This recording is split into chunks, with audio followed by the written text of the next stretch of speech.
Joy is resistance because we live in a world that wants to take all of that away from us. Before our work existed, the view that the world had on the Pacific in the climate crisis was one of victimhood. We should try and fix things for the Pacific because poor people on the Pacific, they're going to drown from the climate change, and we wanted to shift that. So we are not drowning, we are fighting is something that we carry throughout this world to ensure that our young people know that they can take charge of their narrative. It is frustrating. It is frustrating that we have to continue to come to COP every year and practically beg for our existence.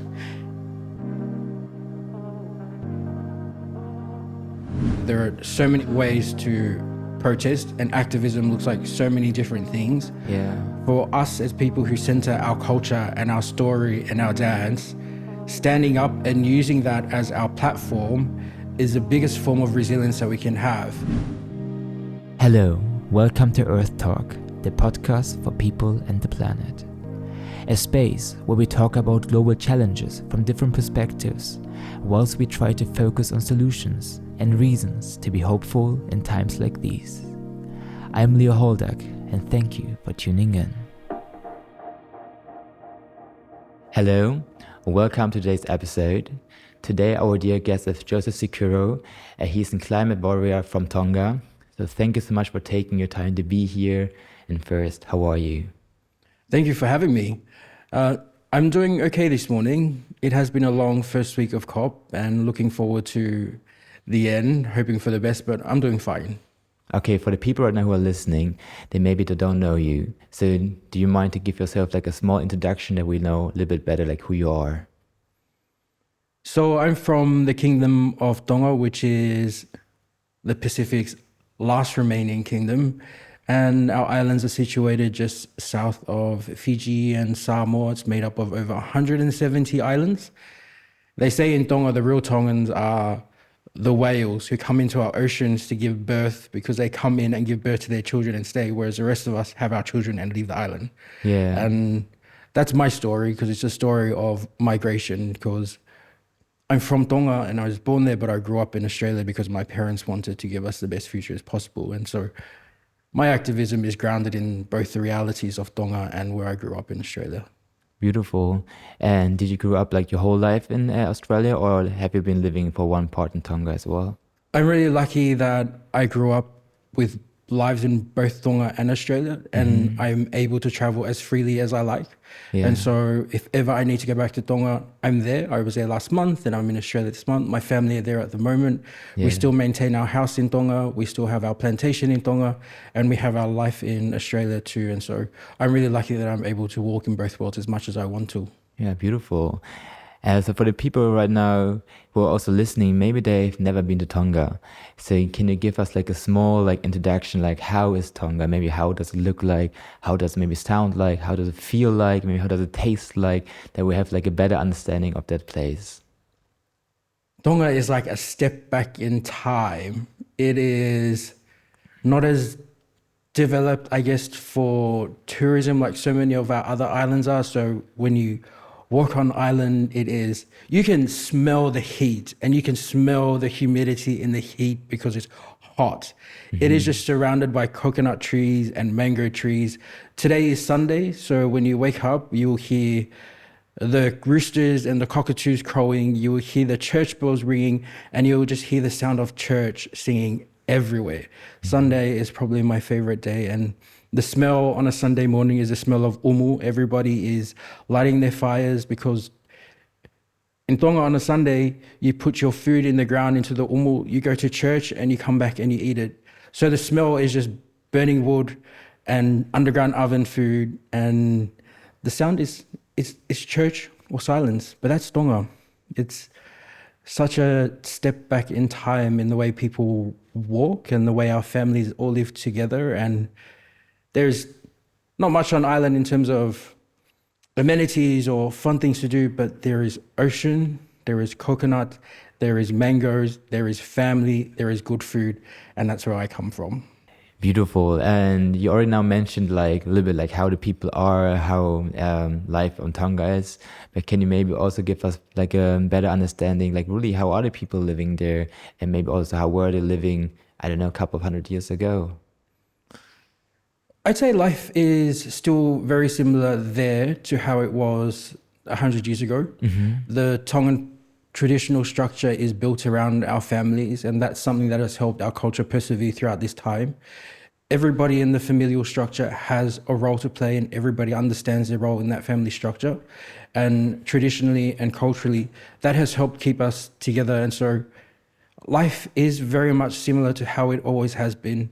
What has changed, I guess, is all of the things that have come through globalization and our need to try and keep up with all of these capitalistic cultures. The blend of that and how it doesn't always fit with our culture is different. And somebody once said that the reason why we have a lot of things like struggle with plastic or with waste cars or with huge rubbish trashes because all of these things were never created with our islands in mind.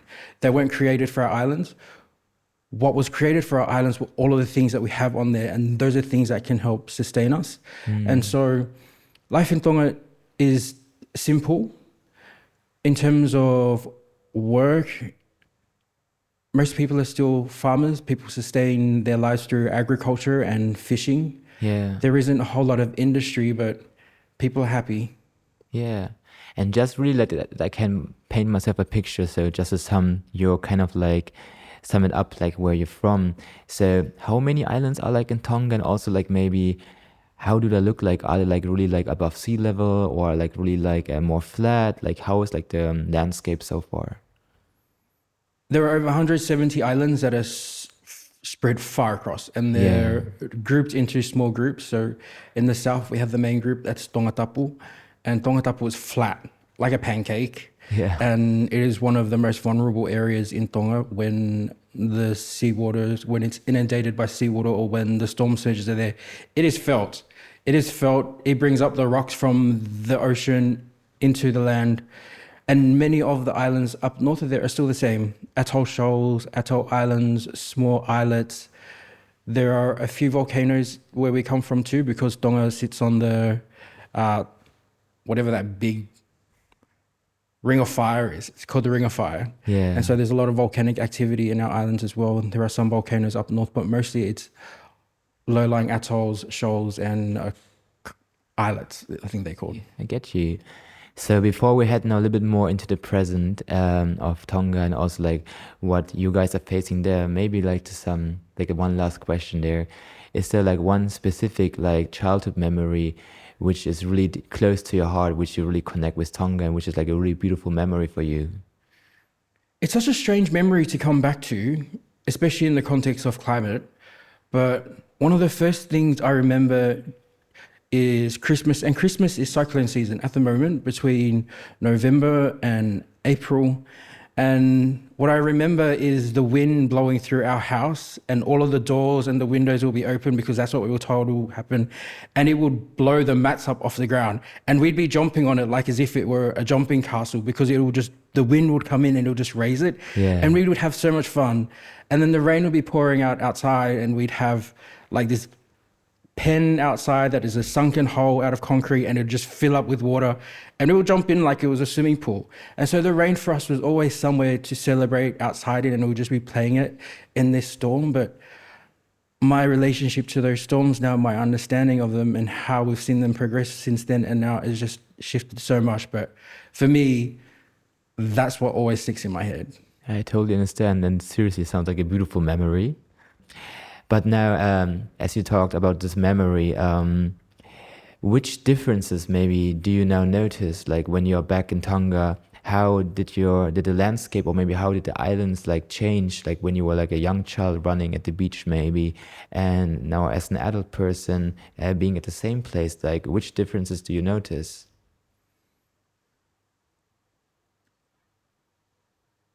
Us playing in the rain is called whakauha, and for us that was our childhood. Even sometimes when it's light rain, we still go out and play.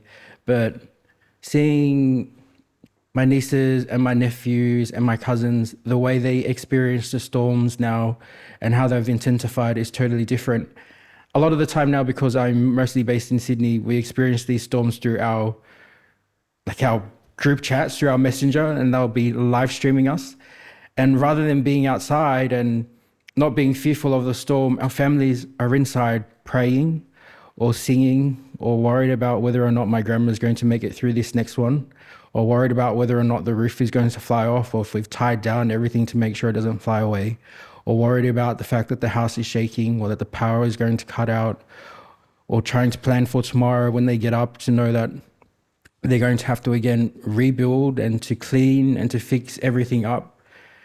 It's such a hard one to try and put into words, how the childhood that I had and the innocence that I had in this world where we just thought things were going to be great or we knew it would be okay isn't the same world that my nieces or my nephews or my little cousins or our children are experiencing now, because all they know is fear. All they know is rebuilding. All they know is uncertainty, and it's such a tough thing to see all your children have to go through that and carry that at such a young age. I'm so sorry, like that. This is the reality back at home, and like seriously, I want to navigate this space like in a way that you feel comfortable. So also like please just take into account how much you want to share, how much you want to talk about those topics. But honestly, when you just now share those things, like this particular things, like I didn't know so well. So just that you know that I want to be respectful here. So but maybe that we still have like a better understanding then, and please like talk as you wish to, because we don't need to, because I don't want to like re-traumatize you or like connect you with like bad feelings or like with bad memories, but still that we like understand more the reality of your home and the people there and the children there. So in which way does the climate crisis impact you like directly?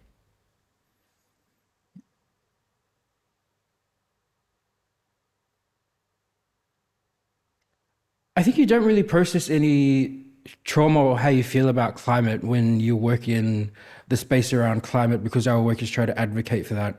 But in moments like this, when you actually sit down and have to try and unpack it, and in my head, I think in pictures, not in words. And when I'm trying to describe the climate crisis, I am seeing, like, I'm hearing the prayers and the songs of what it's like to try and sing your family through a cyclone, or the need to try and be resilient in the aftermath of a cyclone where you're trying to rebuild your house or you're trying to clean things off. But also, Tonga's still in a state of recovery because there was a huge underwater volcanic eruption just last year. And, you know, the memories of that still stick into you, and just the worry that people have all over the world, and just, it's still very fresh when you're trying to talk about these things. But of course, I guess you see so many things change, and it's hard to put into words all the time to try and explain to the world what it's like, and to live and to see people and to be in that position where you have to fear or uncertain or anxious about this thing. I struggle to put it into words. 100%. But somehow you're now here in Dubai at the COP28, so you are somehow maybe, I guess, doing some work to maybe advocate for a change, that those realities don't continue. So can you give us like a small introduction maybe to the work you're doing right now? And also I just want to still like add, like I'm honestly really, really sorry, like this is the reality you guys are facing, and I just want that you feel comfortable, and this is like a space of solidarity for you. There are so many people here at COP who live the same realities that we do, and who carry the same anxieties and the stress and the trauma that our people do. And I think that's one of the things that continues to help people in these spaces, is that we know we're never alone and that there are people here. I'm really blessed to work with an incredible group of young people across the entirety of the Pacific region called the Pacific Climate Warriors. And in that space, our young people bring everything that they are in terms of their stories or whatever it is they're carrying with their trauma or their anxiety. And we try and pour that into campaigning, try to leverage that to ensure that we can bring these stories and these voices to where it needs to be heard, to build power around the collective voice of our young people so that they know that it's not just despair, it's not happening for nothing. They can take charge of their narrative, they can take charge of their voices, and they can stand up and do something. And rather than always being told that there's, I guess, maybe to explain it through our mantra, we are not drowning, we are fighting. Before our work existed, the view that the world had on the Pacific in the climate crisis was one of victimhood. We should try and fix things for the Pacific because poor people on the Pacific, they're going to drown from the climate change, and we wanted to shift that. So we are not drowning, we are fighting is something that we carry throughout this world to ensure that our young people know that they can take charge of their narrative. And that's what's important about the work that we do and how we ended up here. And COP is one of those spaces that we advocate for, but it's also happening at home, on our islands, in countries who are responsible for this climate crisis, everywhere. And I think that's the important thing about our work is about empowering our young people to know that there is a way they can stand up. 100%. Honestly, like when I encountered you and also your group of people, like I was so inspired, like seriously. Like I've been yesterday like an event, just for the people right now listening, that they have like a better understanding. You were like inviting the people for some traditional dances and singings, and also at the protest like earlier, you were also like dancing and singing, and the energy and the aura around you guys is like so strong and so positive. So I was so inspired, like seriously. So thank you so much that you're here and that you bring this energy to the space.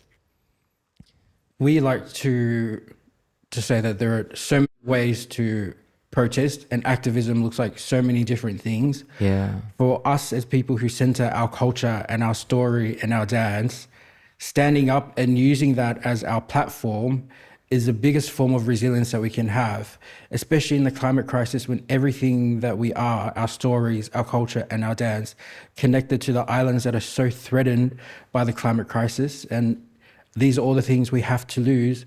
The best way we can advocate for that and for our people is by standing up on these platforms and using those stories and that culture and that dance. Beautiful. So is there maybe like one specific moment where you really noticed like, damn, that was working, like we really advocated for something, there was some kind of like a shift? Is there like some, what is like a really positive memory you connect with your work now in this field? With COP specifically, it would be around the Paris Agreement. Yeah. And the whole movement around 1.5 to stay alive. 1.5 will not be ingrained in the Paris Agreement were it not for the leadership of the Marshall Islands, but there were young Pacific people, both inside and outside, across the entirety of this world who were pushing for 1.5 to stay alive. And that story was being told in so many different ways, whether it was in Paris within the COP agreements, there were actions that were happening outside of Paris in the city centre. There were actions that were happening across the entirety of this world through marches, through sit-ins, through so many different things. Even our sports people came out at that time to try and align with 1.5 to stay alive. And that for me is the beauty of this work, is organising our people around something and to see how beautiful it is when we stand together to advocate for something. And the fact that 1.5 is now like the benchmark that we're trying to push for, and that it was because of our region and small island developing states across the world pushing for that, for me is like a win that we'll always celebrate. Definitely, and so powerful. Also, I had yesterday one other conversation with Betty from the Pacific Islands, and she was also telling me the same story. Like, and I was like, damn, I didn't know that before. And that's really inspiring, because like all over the world, like in this kind of climate field, we're talking about 1.5, but this is actually like the origin is like from your people. So that's like crazy. A lot of people won't know his name, but Tony de Bruym is seen as the architect of the Paris Agreement. And Tony de Bruym was one of the lead negotiators from the Marshall Islands. And he passed away not long after Paris. But at COP, he's known, and even at COP at Bonn, there was an entire room dedicated to him just to pay tribute to how much work he had done to this. Wow. But it's even within our own people in the Pacific who don't understand the gravity of those who come here and the impact that they have in this space. And so the more we can speak about them, I think the better. Sure. As we now talked about like the positive outcomes, what are like the hurdles maybe you're also facing doing the work here, but also like in general when you're doing the work maybe also outside of COP? So what is really like difficult and tough for you? This is the 28th Conference of Parties. We've been in these climate negotiations for 30 years, and every year they drag on and they drag on. These meetings go on to 3 a.m. in the morning. Our negotiators are in there, always coming against barriers, always seeing our texts and our demands being watered down. It is frustrating. It is frustrating that we have to continue to come to COP every year and practically beg for our existence.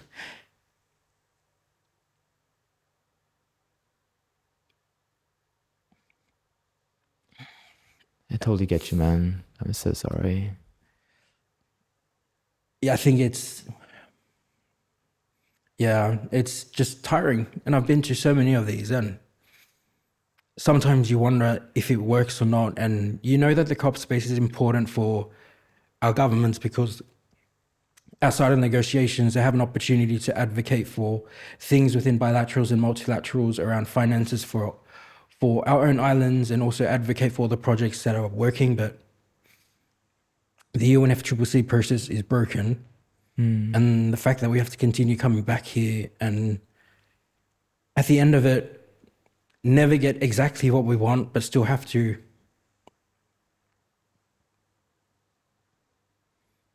like pick up the pieces, I guess, is exhausting. Man, I totally get you. And yeah, man, seriously, like there are so many people out there right now who are listening, like I'm pretty sure they are really connecting to you and to your words, and they're in solidarity with you. So one thing, I will give you a tissue, okay? Also like a hug, man. You got this, man.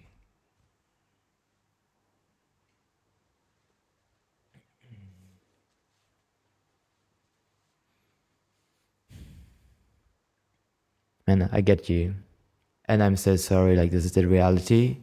But still, you keep on going and you're here and like you're so powerful. So like imagine now, or let's put it like in other words, imagine that all the people at the rooms where the negotiations are made are listening to you and to your cause. Which solutions or which demands do you have that like should be like put in place that that are really important to you?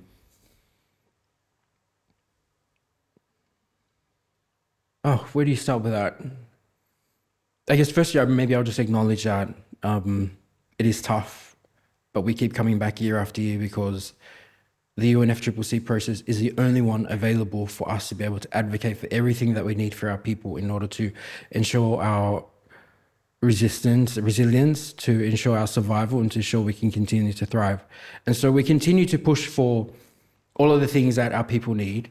And at this year's COP, what we're hoping for is, I guess, a really ambitious renewable energy package that can ensure we can adapt our islands as needed, because our energy systems aren't coping to this climate crisis, and we have to ensure that our islands are at the forefront of this. We need a phase out of fossil fuels. There is no way we're going to stay out and keep us on a pathway to 1.5 unless we really see a commitment to do that. And that's one of the things that's being really blocked here. And we need the finance to flow to our islands, from the biggest polluters, the nations who have caused this, to all of those communities on the front lines of the impact, so that they can also adapt to this changing climate.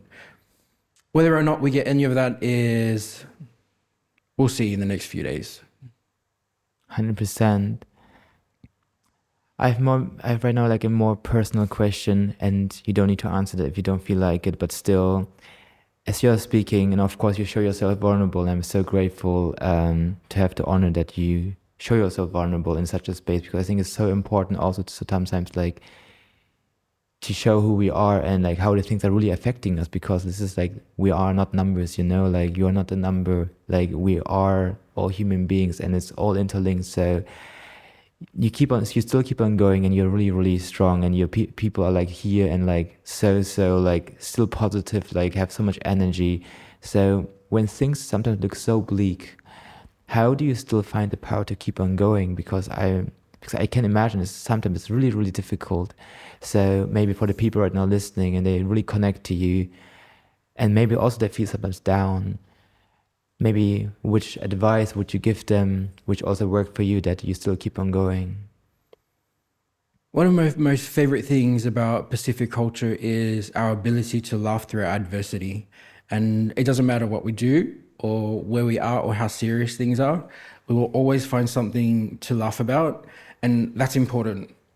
Continuing to be able to find things that bring you joy through your adversity, I think, is such an important thing. And it's part of the reason why we continue to sing, and part of the reason why we dance, because it brings us joy. And joy is resistance, because we live in a world that wants to take all of that away from us. And so the more we can create spaces to find things that are joyful for us, or the more we can connect with the people who bring us joy, the more we can dance, the more we can sing, the more connection we can build, and the more of a resistance that we will have to everything that's here to come. And so my one advice to everybody is find what brings you joy and continue to do that through the adversity. Thank you so much for sharing that. And as we maybe might slowly like come to the end of our conversation, I still have like 2 questions right now in my mind. So the people right now who are listening, they maybe really connect with you and they want to support you. They want to be in solidarity with you. Do you have like one call to action or one advice you would give them that they can really like step up and be in solidarity with you? Which advice would you give them? Our stories are on our platforms. You can follow us anywhere on the Pacific Climate Warriors. I think it's important to try and amplify the voices of our young people as much as possible. There are links there to our declarations and our demands as well.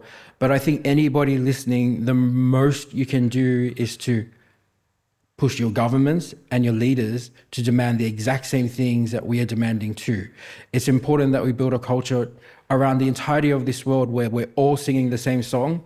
And so it's not just about signing our petition or sharing our voice. It's about using that to connect with yours and going to your own leaders and making these demands. Because one thing I know as both a Tongan and an Australian is that I have the privilege to vote in Australia. Mm-hmm. And so how do I best use that vote to amplify what's happening in the Pacific?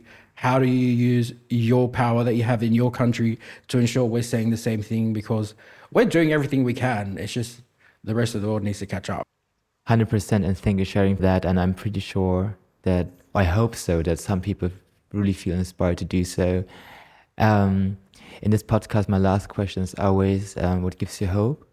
So as you somehow, I think, can bring so much hope to other people, as you are really inspiring, or at least you're really inspiring to me, still, what is your perspective on hope? And yeah, what gives you hope? So that would be my last question to you. I have a niece who just turned 1. Yeah. And before I came here, she just discovered the Moana movie. And she sat there and she's glued to it. And she's learning all of these things, and you can hear her sing these songs. But also, she is both Tongan and Lebanese, and you see her try to grasp Tongan, Lebanese, and English in these languages. And seeing her just flourish into new life gives me hope. Yeah. Because everything we have to do is about creating more space to ensure that this next generation can just live the life that they deserve. And so when you see young people, when you see babies just grasping onto these new things and just living life for the first time and discovering things, how can you not want to do everything you can to continue to create a world where they can just continue to do that? And so being surrounded by that, I think I'm really lucky and blessed for, and that keeps me going. That's beautiful, seriously. So Joe or Joseph, thank you so much for taking your time to be here. It was honestly an honor to talk to you. I'm really, really grateful also that you shared your story like in an honest way and also in a vulnerable way. And in this podcast, the last words of my podcast are always the one from my guests.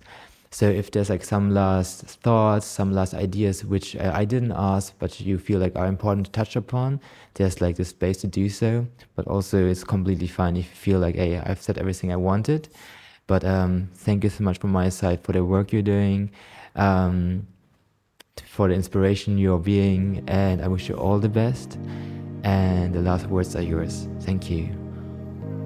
Stories are beautiful and they're powerful and they connect us. So we have to continue to tell them in whatever we can, share them wherever we can, and be a part of them as much as we can. And so thank you so much for having me here.